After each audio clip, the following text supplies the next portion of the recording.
So Charles, if you're following up with a prospective client, what is an email you would send to get a response? You haven't heard back from them for a couple of weeks. You've sent them the quote and there's crickets.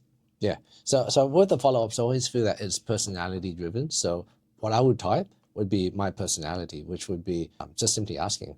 And word for word, I would write something like this. It's been a few weeks since we last spoke. I realized you may have been too busy to have read my email. I was wishing to find out what you thought of my previous proposal, if there was a proposal, and if there was anything that may have stopped you from proceeding or progressing, and then I'll sign it off. Yeah, interesting. Yeah, good. And it works? It works with certain personalities, Yep. and not with other personalities, I must admit. Because a while ago, I think most people know there's 4 types of personalities. There's the reds, the greens, the blues, and the yellows. And so a message like that will probably resonate towards maybe a red personality who just wants things done and answer to be answered, or a question to be asked, don't beat around the bush. Whereas someone I could imagine who might be a green or blue personality, that might be an email that's too upfront, too forward, and that they would prefer something a lot more polite and more subtle. I'm sure AI could fix my problem here very quickly, but if I was to write it myself, that's how I would do it. Because in most instances, you wouldn't have enough information to ascertain what personality they are. Now, if I knew they were of a careful, considered blue type of personality where they need a lot of detail, then I'm going to do that on my email. I'll be going, I have realized that I haven't spoken to you in a while. Here are some of the key points that I forwarded to you last time. And here are some other things that you might want to consider. And it becomes a little bit longer email, knowing they're a blue personality. So that's how I would tailor it. How about you? Yeah.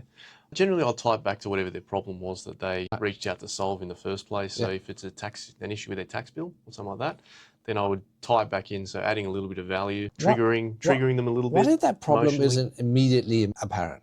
Or perhaps you don't know what their problem is because someone might say, oh, I want a new accountant. You can't possibly know their motivations. So the way to do it is you've got to tie it back to your campaign. So it's got to be linked back to what triggered them to inquiry in the first place. And because we track everything we do, we know what campaign they've come through. We know what messaging worked at that end.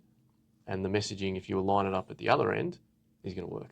Okay, interesting. And how frequent will you do this follow-up? Generally within a week of your first email. So for instance, they've inquired, they've come into the CRM, you've sent them a note about their inquiry, you reminded them why they inquired in the first place. If they haven't replied to that for whatever reason, people get busy, then I go back to them a week later and send them. At what point would you start? Well, after that, they then go into our newsletter campaign. Okay. So we give a couple of prompts and then they go into our newsletter campaign. And then once every couple of months, we'll send them a direct email, which is generally a mass email. Yeah. Which is more targeted and more focused on solving the problems. And it might give them a client story, a bit of a case study example. It might talk about something that's in the news around capital gains tax, because that's quite a heavy topic at the moment, and negative gearing, government looking to make some adjustments there. So things that would be already on their mind as concerns, and then tying it back to what they originally reached out. That reminds me of something that happened a week ago where I was speaking with this online marketer. I think she's a reseller. She resells different online digital marketing platforms, and she does something called geo-targeting. And get this, if you walk into a store, say for example, you walk into a Louis Vuitton store, I can geo-target you, and I could say, okay, for today's date, 17th of April, whoever walks into this specific store, I want to display my advertisement. Now, maybe I am a different brand. Maybe I'm Hermes, for example. Yeah. And so if they walked in the store and they're flipping on their phone, perhaps they're on Instagram, perhaps they're on, I don't know, LinkedIn, or not LinkedIn, sydneymorningherald.com.au, whatever it may be, then I could start displaying Hermes in front of them. Yeah, it's remarkable.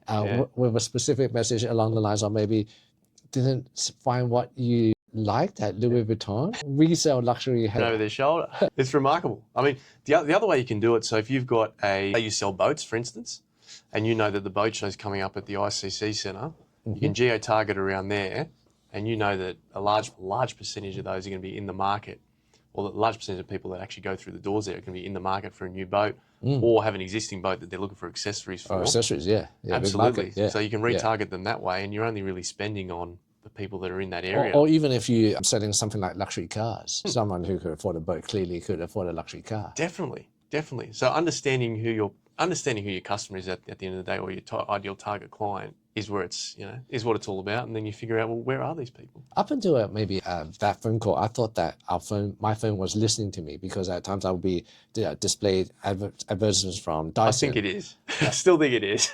Oh, okay, Yeah. okay, controversial. I'm sure it is. I tried testing it out though with my wife, where I said, "Hey, let's test this out," and we repeatedly yelled at, I think, Mercedes-Benz. I want to buy a Mercedes-Benz. I want to buy it now. Where can I buy it from? It didn't work. No Mercedes-Benz app. That's interesting. Yeah, no, I've definitely, a number of times I've had conversations with people about certain things, whether it's a type of muesli bar or whether it's a type of software, and all of a sudden you jump on your social media and the ad is just sitting there. As marketers, crazy. as a marketer, you are obligated to find out whether that is the truth or not, and find out the system and share it on this channel. Where can we do this? How can we go about doing it? I'm going to ask Claude and see what answer he gives me. Yeah, that'd be interesting. That would be. Yeah, the geo-targeting stuff is very interesting, because, if people want to target doctors for certain products, you might sell a software that's for clinics. Where is a convention of doctors being held at? Oh, there was one 2 weeks ago. There you go. Yeah, there was one. Yeah. All the time. Yeah. Happens all the time. You just set your ad parameters for those particular days that it's on. You're going to be showing them to the right people. Yeah. At lunchtime, they're scrolling through. All of a sudden, bang, offer them some kind of free download. So you get their contact details and get the ball rolling.